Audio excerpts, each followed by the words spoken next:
Bonjour, ici Samiline. Qui dit Sainte-Rose dit Laval-en-Blanc, le vieux Sainte-Rose, un petit joyau du patrimoine qui s'est d'ailleurs mérité à son tour un joyau de conseillère municipale pour le représenter.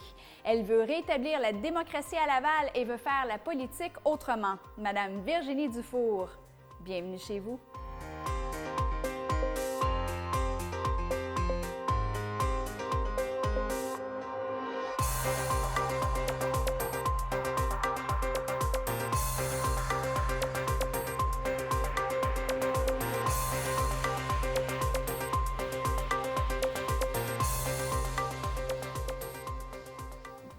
Super district de Sainte-Rose avec Madame Virginie Dufour. Ça va bien? Oui, merci. Vous? Ça va super bien, merci.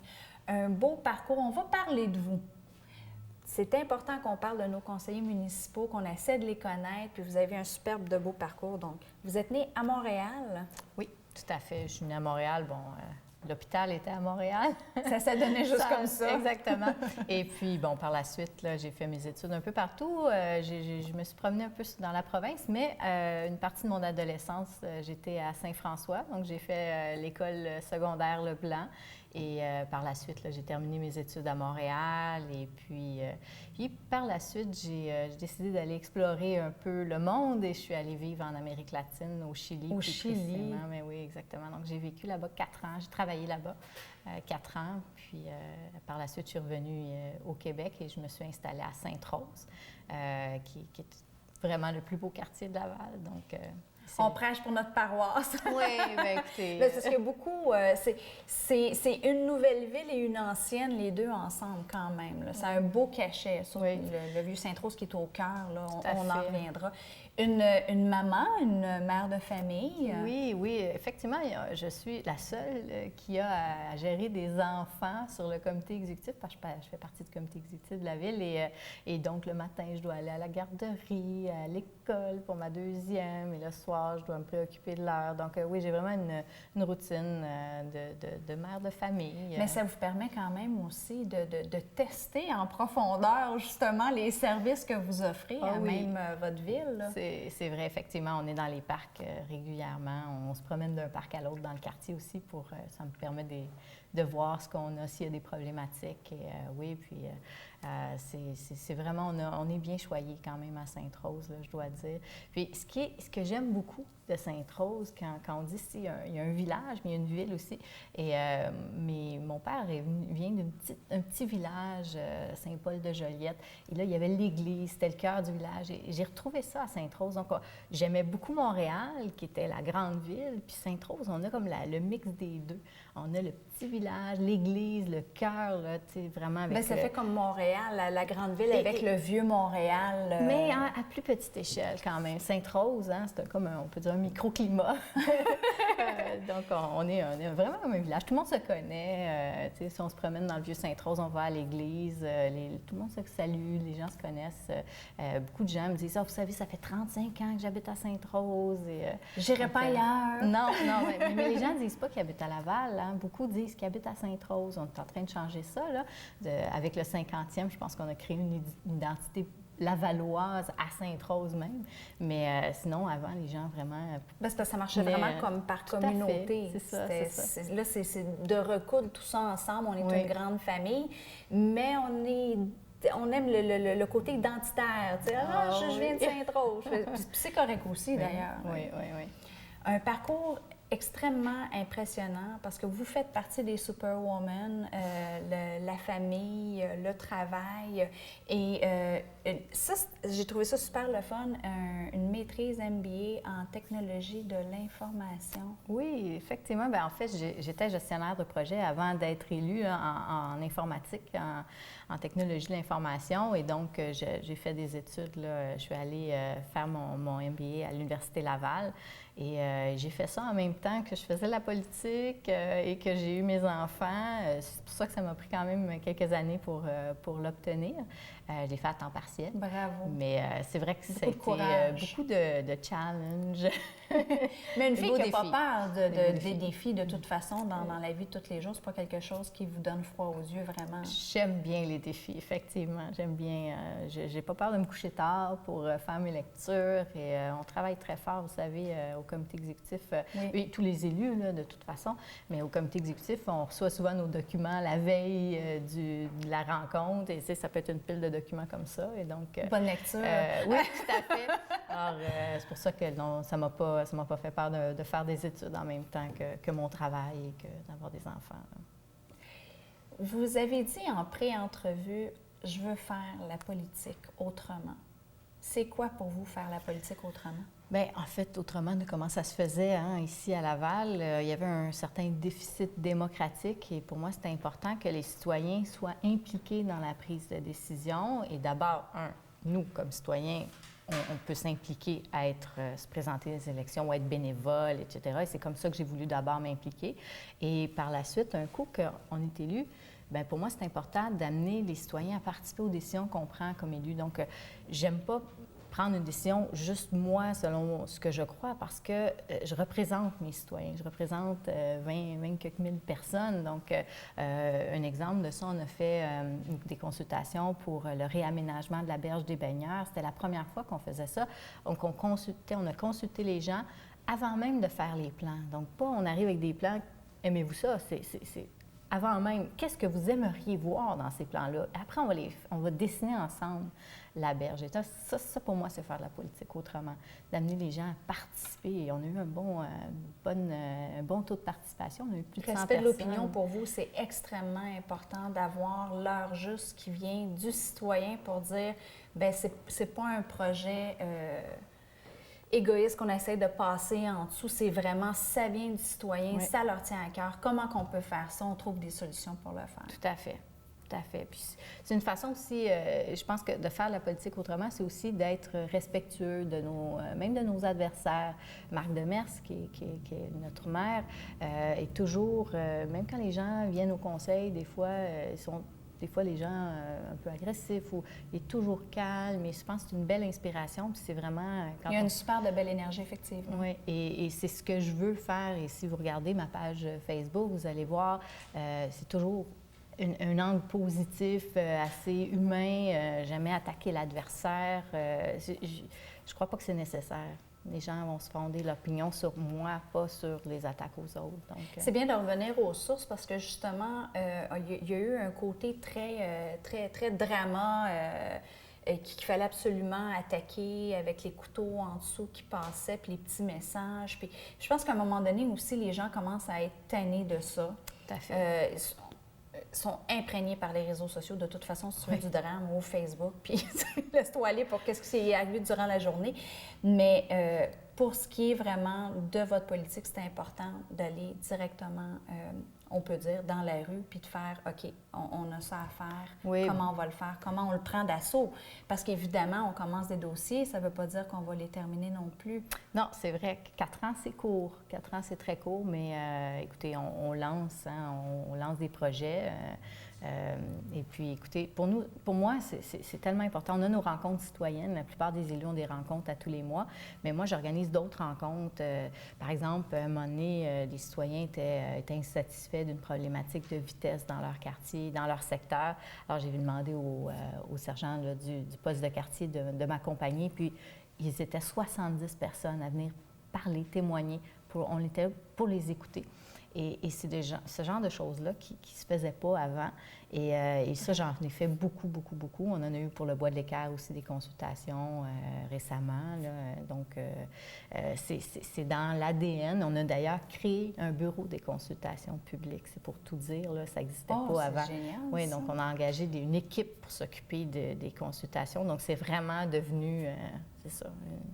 Ça s'imprègne dans votre travail de tous les jours. Ça devient, c'est plus qu'un travail, c'est une passion à un moment donné. Là, on va être sûr que les erreurs du passé, on a appris, puis là, on va de l'avant à ce niveau-là pour aller cueillir vraiment la bonne information. Oui, puis à essayer de trouver des solutions de consensus, parce que c'est sûr que c'est pas toujours... Pas évident. Non, parce qu'on a des gens qui veulent tourner à droite et d'autres qui veulent tourner à gauche, vous savez. Donc, il faut essayer de trouver le juste milieu pour tout le monde, puis de trouver des consensus. Et c'est à ça que ça sert, ces consultations-là. Et moi, j'applique beaucoup ça dans mon quartier à Sainte-Rose.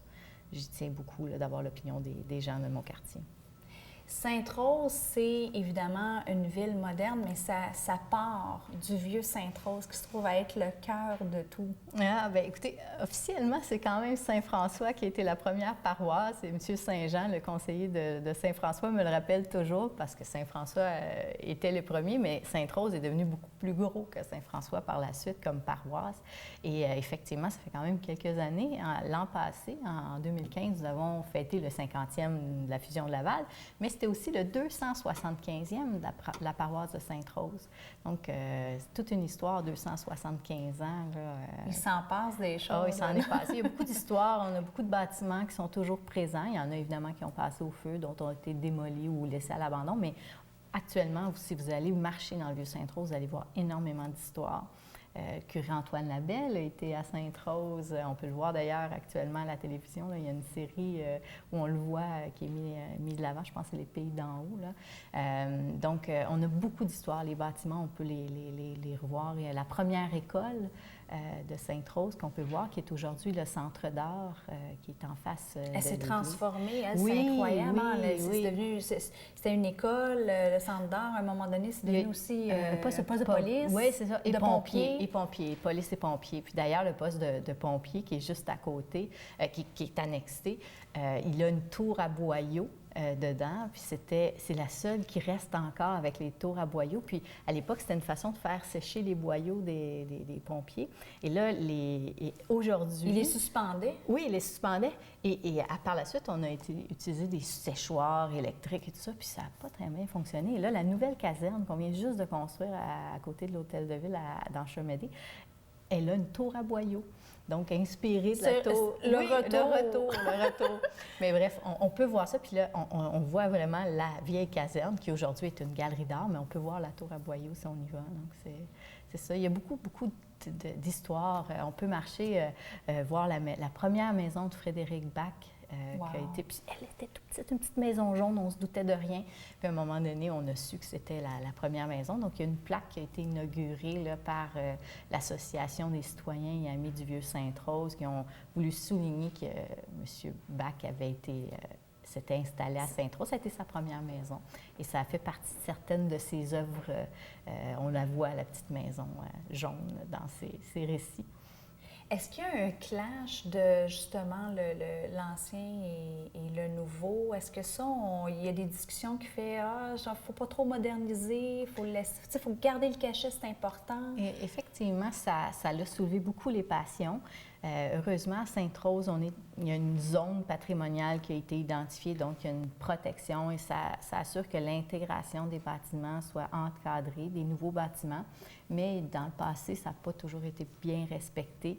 Il y a eu des insertions, je dirais peut-être malheureuses, que les gens regrettent encore. Mais par contre, il y a aussi une vision, même certains experts du patrimoine disent que des fois, quand on arrive avec un élément moderne à côté d'un bâtiment ancien, ça permet de le mettre en valeur, le bâtiment ancien. Donc, il y a différentes visions. Ils ont commencé à changer tranquillement aussi. C'est ça. Il y a différentes visions de le voir ça, mais c'est toujours un défi. Puis c'est là, je pense que c'est important d'amener les citoyens dans cette réflexion-là. C'est comme la rue principale, en fait, du vieux Sainte-Rose. Je me dis, est-ce que c'est adjacent? Est-ce qu'on garde encore un périmètre de sécurité patrimoine? Oui, tout à fait. La zone patrimoniale, effectivement, là, elle descend, elle touche des patriotes, elle descend quand même, elle touche assez loin, passer Curie-Labelle. Oui, elle est assez grande, la zone. Mais c'est sûr qu'il y a eu des bâtiments qui étaient en dehors de cette zone-là, qui, eux, n'étaient pas protégés. Et ça a fait l'objet. Là, il y avait eu un peu d'émoi dans le quartier. Avant notre élection, il y a eu une démolition d'une maison, une magnifique maison d'ailleurs, qui venait d'être rénovée. C'est un promoteur qui l'a acheté, qui l'a démoli. Sacrilège. Et le pire, c'est que le terrain aujourd'hui est à vendre. La maison a été démolie, le terrain est à vendre parce que les condos ne se sont pas vendus. Alors ça, c'est vraiment triste quand on voit ça. Mais cette maison-là était à l'extérieur de la zone patrimoniale. Il n'y aurait pas moyen de on la travaille faire rebâtir? La faire rebâtir, mon Dieu, non. Là, on est dans un autre niveau parce qu'il faudrait même qu'on ait fait des études avant, être rentré à l'intérieur et tout ça. Mais on en a beaucoup, des maisons aussi qui sont laissées à désirer. Oui, exactement. Mais actuellement, on travaille beaucoup, vous avez sûrement entendu parler du schéma d'aménagement. Et à l'intérieur de ça, on a aussi toute la portion patrimoniale et on veut arriver à avoir des règlements qui protègent mieux le patrimoine qui est à l'extérieur des zones patrimoniales. Parce qu'en zone patrimoniale, quand même, les maisons sont bien protégées. Parce que ça paraît de rien, on en parle comme ça à l'entour de la table, mais je veux dire, les décisions sont très longues, là. C'est juste le processus de tout ça pour dire, OK, non, ça fait partie du patrimoine, bien ça peut-être pas. Bien, tout à fait, il fallait faire d'abord des inventaires, ce qui a été fait d'ailleurs l'an passé, en 2015, on a mis à jour l'inventaire des maisons patrimoniales à l'extérieur des zones patrimoniales notamment. Donc, un coup qu'on a l'inventaire, là, on peut dire, OK, on va les cibler, mais même là, il faut bien encadrer ça parce que les gens non plus qui sont propriétaires de ces maisons-là ne veulent pas non plus être discriminés par rapport à leurs voisins qui auraient une maison semblable mais qui n'est pas classée patrimoniale, vous savez. Fait que c'est pas simple et on travaille très fort là-dessus. J'ai espoir qu'on arrive avec quelque chose là, d'ici quelques mois. Là. Mais c'est toujours en cours de toute façon. Ça a déjà parti de bon train, oui. Soit dit en passant. Bravo, parce que c'est un gros travail et on tient à rassurer tout le monde que c'est un processus qui est en cours et il n'est pas terminé, loin de là. À Sainte-Rose, en tout cas, on est bien protégé avec la zone patrimoniale et en plus, on a des citoyens qui se tiennent vraiment garant du patrimoine avec l'Association des citoyens à Midi-Vieux-Sainte-Rose, oui. Et ils font la vigie aussi, là, pour... Bien, c'est ce qui fait la différence, en fait, parce que ça vous aide à faire avancer les choses. Quand les citoyennes sont dit souvent, bon, au Québec, ben, on se fait manger la laine sur le dos, on laisse le train passer. Bien non, il faut de plus en plus, les gens ils prennent les informations, ils vont de l'avant et ça vous aide justement à mettre un dossier sur la table et dire, bien écoute, il faut qu'on règle ça. Regarde, tel citoyen a déjà pris ça en cours. Oui, et ça fait partie, quand je parlais de la démocratie, je veux que les citoyens s'impliquent avec nous, ça fait partie de ça, c'est de travailler avec les organismes de nos quartiers, non pas en porte-à-faux, en opposition à eux. Donc, travailler, ça devient des partenaires. On a parlé de quelques attraits par rapport justement là, au patrimoine, mais en fait d'activités, on retrouve quoi à Sainte-Rose? On dit Sainte-Rose, c'est la place. Oui, il y a tellement de projets, il y a tellement mon Dieu, c'est tellement d'activités. Sainte-Rose-en-Blanc qui est devenue Laval-en-Blanc, bravo. On nous l'a volé. Non, il a grandi. Il est rendu à 18 ans, c'est un grand bébé. Oui, Laval-en-Blanc, évidemment, c'est ça. Maintenant qui se tient à Sainte-Rose, j'espère qu'on va retourner à 2 fins de semaine, peut-être l'an prochain, parce que c'est tellement populaire. Les feux d'artifice. Oui. Écoutez, on était présents avec Laval, 50 ans, ma vie, ça se raconte. On était présents, il faisait à peu près moins 70, mais on avait du fun. Ça a été vraiment génial. Puis ça se termine avec les beaux feux d'artifice. Puis, exact. Et l'été, on a une panoplie d'activités. Écoutez, c'est symposium de peinture et on a la Petite Fête, on a la Semaine des artisans. Et là, depuis l'an passé, on a le Festival Diapason qui est déménagé à Sainte-Rose. C'est un festival qui était un peu ambulant, qui se promenait un peu partout et à Laval. Et là, il a dit non, on va aller dans le vieux Sainte-Rose. Et ça, c'est un festival majeur. On a eu Bernard Adamus l'an passé. Donc, ça a vraiment attiré des foules et tout ça. Donc, il y a beaucoup d'activités et beaucoup de gens même me contactent des fois, disent « Ah, j'ai une idée pour un nouveau projet. » Parce qu'on est ouvert quand même. Oui, mais maintenant, c'est la disponibilité des fins de semaine. C'est comme à un moment donné, il y en a tellement.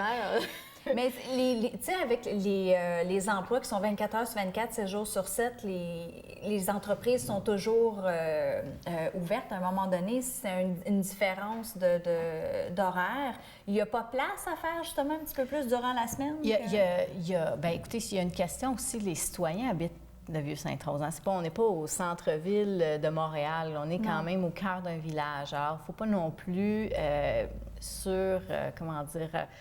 surenchérir au niveau des activités. Ils ont besoin d'une certaine tranquillité aussi, là, parce qu'il y a le bruit, quand il y a des scènes avec le déplacement. Les gens se stationnent devant les maisons des citoyens. Donc, à quelque part, il faut un bon dosage de ça. Ils aiment les activités, mais une petite pause dans la semaine, je pense que c'est bien apprécié. Donc, c'est ça. Mais écoutez, juste avec la rivière des Mille-Îles, on a le parc, la rivière des Mille-Îles, vous pouvez aller, puis ça c'est tranquille, là, pour ceux qui veulent être tranquilles, là, vous partez avec un petit canot, un petit kayak, vous vous promenez dans les îles, vous pouvez aller voir la maison que Céline Dion possédait à l'époque, on peut la voir de la rivière. Donc, il y a beaucoup d'activités. On a le bois de l'Équerre qui permet d'aller faire des marches. Le bois de l'Équerre, c'est féerique zen pour devenir on n'en revient pas, on est comme, voyons, on est dans la ville, ça se peut pas. Oui. C'est très les gens sont surpris à quel point il est grand, le bois de l'Équerre. Donc, tu sais, quand on regarde tout ce qu'on a avec la culture, parce qu'on a comme je disais, les activités culturelles, on a une galerie d'art. Quand on regarde tout ce qu'on peut faire comme activité physique, de la nature, on est très bien choyé vraiment à Sainte-Rose. Dans les organismes, on trouve quoi? Les organismes, oh mon Dieu, on a à peu près, on a tellement d'organismes à Sainte-Rose. On a tellement d'organismes. On a beaucoup d'âges d'or. Il y a beaucoup d'organismes régionaux qui ont pied à terre à Sainte-Rose. Comme par exemple l'Association des familles monoparentales de Laval sont à Sainte-Rose. Le CATAL, le comité d'activité des aînés. Là, je ne me rappelle plus exactement l'acronyme, mais ils sont à Sainte-Rose. L'Association des retraités de l'enseignement du Québec est à Sainte-Rose. Mais voyons là! Oui. La REC. Voilà. Alors, écoutez, il y a beaucoup d'organismes. Mais sinon, les organismes forts, il y a évidemment l'Association des citoyens et amis du Vieux-Sainte-Rose que je mentionnais. Il y a un organisme de plantation, Plantaction, qui n'est pas très loin aussi de Sainte-Rose, qui a fait des plantations dans le secteur. On a le parc la rivière des Mille-Îles, l'Éco-Nature, qui est un organisme très important qui dessert plusieurs municipalités, mais qui a son centre d'accueil à Sainte-Rose. Et d'ailleurs, on a un beau projet ici, que ça va être tout refait, ce centre d'accueil-là, un projet de plusieurs millions de dollars qui est financé avec la CMM, la Communauté métropolitaine de Montréal. D'ici 3 ans, le bâtiment, là, on va voir quelque chose de complètement nouveau. Donc, il faudra se faire réélire pour continuer le projet. ça va être un de vos bébés qui va vous faire de la peine. Oui. Bien, il y a le réaménagement de la berge des baigneurs. Ça, c'est encore un projet qui me tient encore plus à cœur parce que c'est la berge des citoyens, c'est là où les gens vont et c'est vraiment la Ville de Laval qui a poussé ce projet-là. Donc, sous notre administration de Marc Demers, on est bien fiers de ce projet-là. Vous avez le dossier de la condition féminine, qui est un bébé tellement important. Oui, effectivement, j'essaie de faire en sorte qu'il y ait plus de femmes qui s'intéressent à la politique et là-dessus, on est en train d'organiser une simulation de conseil de ville. Donc, les femmes qui seront intéressées à participer, c'est le 15 et 16 avril prochain. Vous devez vous inscrire d'avance, mesdames, et venez voir ce que c'est un conseil de ville. On attend 20 ou 21 femmes pour faire cette simulation-là au conseil de ville. Donc, on va vraiment faire comme si vous étiez au conseil de ville. Mais ils vont voir les étapes. Avec l'opposition, on va créer de l'opposition, parti au pouvoir, des caucus, comme ça se passe pour vrai, mais on va le simuler. Donc, c'est combien de journées que ça dure? C'est 2 jours. 2 jours. Un vendredi, un samedi, oui. OK. Mais quand on a un dossier qui nous arrive sur le bureau, parce que les gens, ils pensent, OK, ça finit à 4 heures, puis je m'en vais à la maison, je m'en vais prendre les petits, je les amène au PTA, etc., etc. C'est pas ça du tout, là. Ça continue à la maison. Oui. Faut se mettre le nez dans le dossier, il faut être sûr, OK, ça, c'est-tu parti? L'autre, je l'ai-tu téléphoné? Et ça, vous allez le démontrer aux filles, aux femmes? La simulation, c'est plutôt pour montrer comment on se prépare à un conseil de ville, comment on se prépare quand on est dans l'opposition, comment on se prépare quand on est au parti au pouvoir, comment ça se passe, les réunions avec la direction générale. C'est quoi le rôle d'un élu municipal? Parce qu'il y a aussi beaucoup de confusion, des fois, entre les paliers de gouvernement. Qu'est-ce qu'on fait au municipal versus le provincial ou le fédéral? Comment on répond aux questions des citoyens quand ils viennent au conseil de ville et nous posent des questions sur une problématique. Donc, c'est ça qu'on va simuler lors de cette formation. Pour que ça fasse moins peur aux femmes, il y a peut-être certaines personnes qui pensent qu'en quelque part, c'est une charge... c'est l'inconnu. L'inconnu fait peur, mais par contre, quand on est devant la situation, les filles, peut-être que vous allez vous trouver pas mal plus bonnes que vous pensiez. Oui, Parce que déjà, de gérer la famille, c'est déjà beaucoup. La famille, le travail, concilier tout ça, oui. on est déjà comme le cœur, donc ça va de soi. Oui, et c'est ce que continuité. j'espère qu'on pourra transmettre aux femmes qui vont venir, c'est qu'on a besoin de plus de candidatures féminines, parce que, bon, on est seulement 6 élus femmes au conseil de ville sur 21, donc on a besoin de plus de femmes. Voilà, le message est lancé, mesdames. Inscrivez-vous, mesdames. Oui, absolument. On va de l'avant. Il y a le projet des boîtes de dons que vous avez mis en place, c'est déjà parti, ça. Oui, ça, je ne sais pas pourquoi, mais un matin, je me suis levée et j'ai commencé à remarquer les boîtes partout. Et ça en est fait une obsession. Alors, j'ai beaucoup poussé le dossier. Et récemment, on a voté un règlement là, à l'automne pour les interdire ou en fait les permettre à certains endroits plus limités. Et en décembre, il n'y avait pas beaucoup de neige. On en a profité pour... Parce qu'il y avait une controverse aussi. Oui, puis il y en avait beaucoup sur l'emprise publique. Ils venaient s'installer sur les terrains de la ville. Alors, on en a profité. On en a ramassé plus de 119 boîtes qu'on a ramassées, là, qui étaient à la fourrière. Et ça, les gens ont beaucoup apprécié. J'ai reçu beaucoup de messages de remerciements parce que c'était une marque, disons, dans notre paysage. C'était pas très, très beau à voir. Et maintenant, ça commence à être réglé. Ça donc, commence, bravo. mais disons que ça va prendre du temps. Beaucoup de sensibilisation auprès des entreprises aussi qui opèrent ces boîtes-là. Mais oui, c'est un dossier qui me tient à cœur. Un autre dossier important, c'est Madame à dossier, c'est l'événement pour l'aménagement éphémère. Oui, ça, c'est vraiment une initiative personnelle. J'ai eu cette idée-là l'an passé. Je me suis dit, OK, là, on a la berge des baigneurs, on arrive avec un projet de réaménagement. Ça serait bien de faire quelque chose en attendant. Donc, j'ai mis la main sur des palettes qu'on m'a données, des vieilles palettes. Et je me suis dit, pourquoi on n'en fait pas un concours pour dire, bien, comment on pourrait faire un aménagement temporaire du mobilier urbain? On pourrait aussi, en attendant, peindre le mobilier qui est déjà là, les poubelles qui sont pas très, très jolies actuellement. Et le détail est sur les réseaux sociaux, j'imagine, de comment on procède? Effectivement,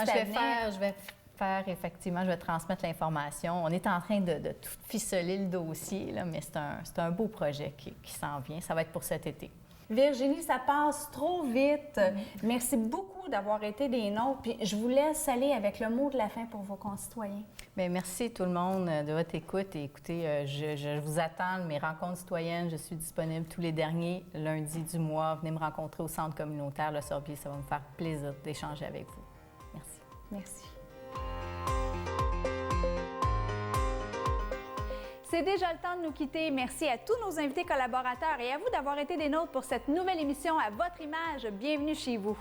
Je vous donne rendez-vous la semaine prochaine et pour être sûr de ne rien manquer, cette émission sera en rappel 4 fois semaine sur les réseaux de TV Laval au bas de l'écran. D'ici là, je vous envoie le plein d'énergie positive. Ici votre hôte, Samy Lynn.